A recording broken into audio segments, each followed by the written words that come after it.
Λοιπόν, είμαστε έτοιμοι. Λοιπόν, εδώ έχουμε μία ζευγαρόστρα η οποία φτιάχτηκε από ανακυκλώσιμα υλικά από σκουπίδια, μελαμίνες 16 και χάρμπον 8 από πίσω.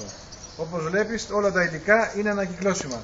Και τα χερουλάκια των συρταριών είναι ανοξίδωτα και οι μελαμίνες, οι 8 εδώ πέρα είναι ανακυκλώσιμα υλικά από τα σκουπίδια που αλλάζουν τα μαγαζιά οι άνθρωποι που δεν έχουν δουλειές. Εδώ πάλι έχουμε το χώρισμα βάλει για τα πουλάκια μας.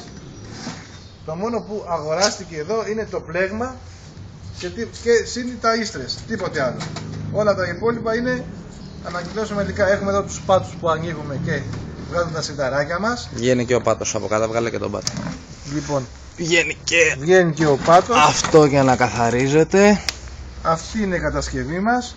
Πολύ απλή, εύκολη και με 0 κόστος.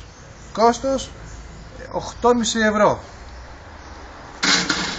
Έτσι βγαίνει η φωλίτσα μας, πολύ εύκολα, κρακ, πέφτει το πορτάκι, κλείνει, έχει εδώ και το ξυλάκι εδώ για να κάθεται η θηλυκιά να μπει στα αυγά από κάτω. Έχουμε βάλει τις γωνίες μας, είμαστε έτοιμοι για κρέμασμα. Πάμε να στήσουμε το κλουβάκι στον τοίχο. Και εδώ είναι ο τρόπος που βάλαμε και τα ξυλάκια με αυτές τις βίδες, πάρα πολύ απλά, 4 βιδούλες στην ίδια ευθεία, τις φινώσαμε και είμαστε έτοιμοι να πάμε να το κρεμάσουμε, να ρίξουμε τα πουλάκια, γιατί έχουμε αργήσει, θα περάσει η αναπαραγωγική περίοδος.